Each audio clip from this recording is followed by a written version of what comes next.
This is Ranger Robert here. I'm going to teach you some things about surviving in these wilderness areas. This is one that's very familiar to me. I've been surviving in this area for 5 years at least. I've been hiking these trails for 10 years. You will want to know how to survive here because if not, this is a place you will definitely die.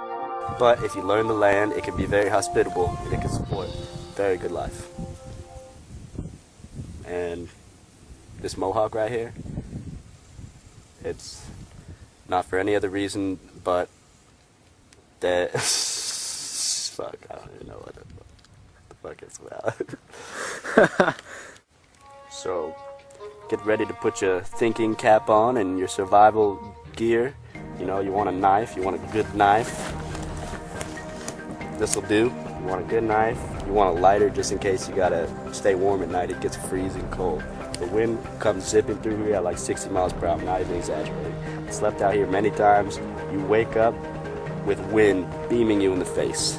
And sometimes there's sand in that wind, and you get beamed in the face, and that's your wake up. Good morning, no food, no water, no shelter, and you're cold as fuck. Something to be happy about. It's called free will, human thought, consciousness. Never let that waste. Never let that waste. This is Ranger Roberto. We're about to start the show. Let's do this.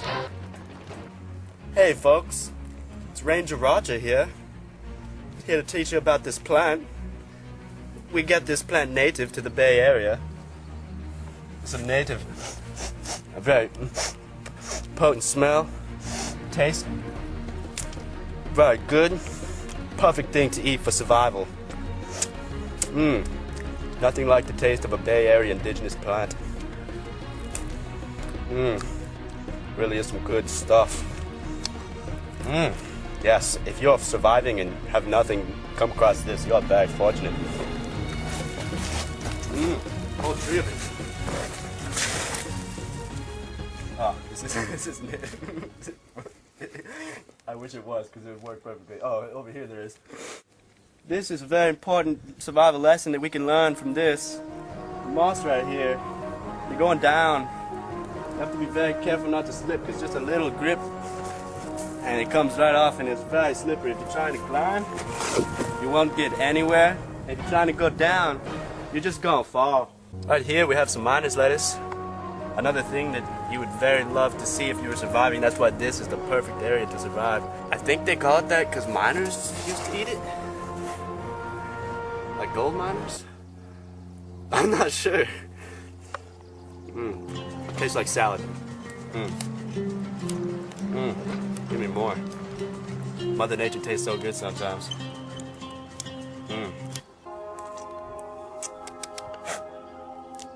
Spit out the little flowers. Just eat the leaf. Because that way it can, reproduce. It's Ranger Robert here. And I have my knife out as I walk. Not to mention this is slightly dangerous. If I were to fall, I could cut myself, but I'm experienced. But part of the reason why I have it out is because there are mountain lions in this area, and they will fuck you up. And you got a mountain lion, if he were to come at you, he'd be coming at like 30 miles an hour, jumping like 5 feet leap towards you with a lot of force. And this is about all you have to stand before it, and you got to get it in the throat, or else it's gonna keep mauling you, keep biting you. You got to get it. A tear. You gotta tear through shit. Sounds bloody. It's just what you gotta do. It's survival. They can help us in a lot of ways. One of the ways is if this was actually a flowing river and you didn't want to fall in and get sucked away to God knows where, you go on a tree like this. You can use it to get across and go places you need to go, over things you don't want to fall into. Oh my God! This right here is a survivor's dream. This plant, probably the most useful plant out here. Marijuana, chronic, and a fresh nug just on top. This right here, my friends, keeps a person alive, psychologically, physically. This right here will save you from a dark night. Beautiful leaves, 5 leaves, 5 leaves. You want that? That's the indica right there. Oh, growing. That's only this time of year, my friends.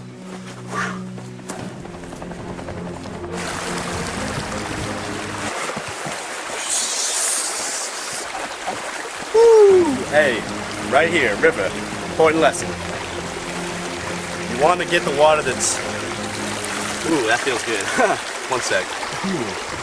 You don't want to trust that there's not some kind of animal shit that's led to a protist or some kind of parasite living in the water. Streams that appear perfectly clean can have lots of parasites. So you want to filter the water out. First, I would say through cloth. Wring out a shirt, take your shirt off. It's nature, get naked. Take your shirt off. You know, wring out the water using the shirt so that the water that comes through the bottom of the shirt, you catch it in a container, and then I would suggest you boil it. But with some places, the water's going to be clean enough, you can just drink it. And I've built up certain immunities in me from, I have certain immunities that a lot of people don't have just from drinking a lot of fucked up water over the years. So I can afford to drink this. I wouldn't suggest anyone to drink this water without the filtration method that I just went through, just discussed with you. But I've been drinking fucked up shit for a long time, and I personally have built up a lot of immunities. So I will find a place in the water that's running fast. You want the white stuff. I'm gonna cup it and I'm gonna enjoy because I'm thirsty. Wild Mustangs in this neighborhood.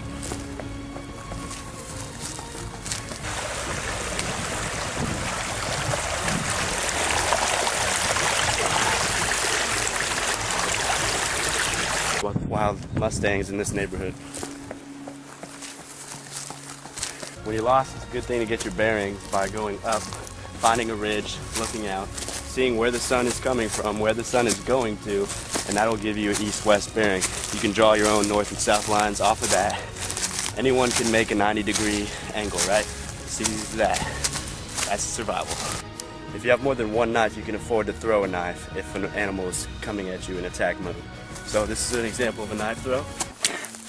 Oh, one more time. Sometimes you fuck up. That's why you want to be well practiced. One more, because that one fucked up too. Oh, it's a hard tree, that's why. Here we found a really good patch of miner's lettuce. One problem is there's a lot of pricklies scattered between, so you got to be careful when you pick the miner's lettuce not to get pricked, because they will prick you. So I'm just taking this right there. If you harvest a bunch of these at once, you can make a straight up salad. And you can make some natural dressing out here. I can make some dressing by crushing up those bay leaves. Ooh, get a fucking gourmet meal. Smart.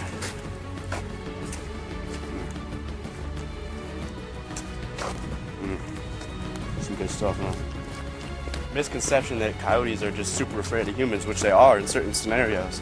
But if you get between a mom and puppy, you're in the area of getting pounced by an angry mom and a whole pack of coyotes, and that's not pretty.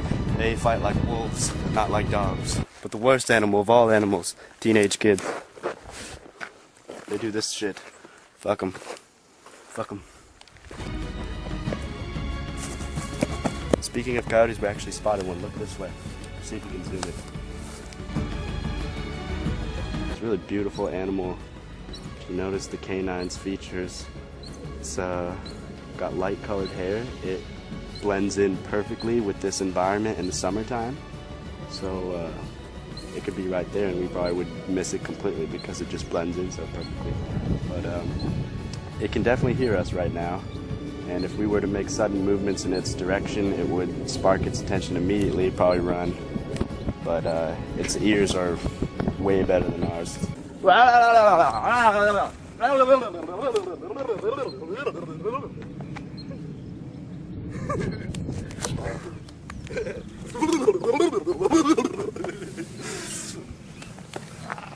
Sometimes the survivor's dream is finding these weird objects. I don't know where they come from or who fucking makes them, but water just flows out so perfectly.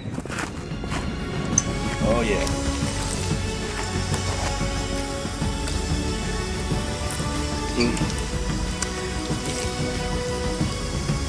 Oh, the Mohawk.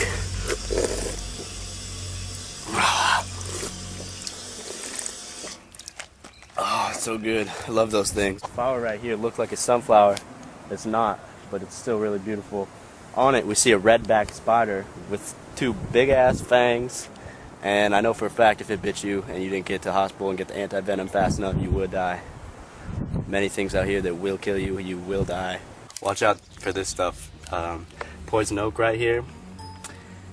You can tell 3 leaves. This one's very young, which means it's very hard to detect to the untrained eye. You could brush up against this, get some of it on you, not realize it till a few hours later when you start itching and burning. Actually, the first time you come into contact with this stuff, your body will have no reaction to it whatsoever.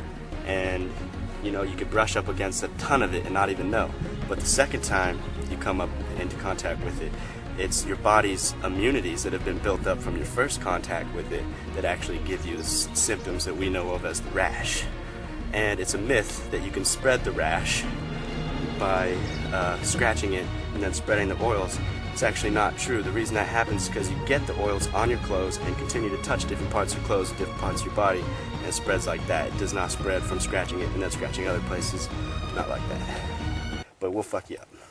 And I know firsthand it's some painful shit. Nope.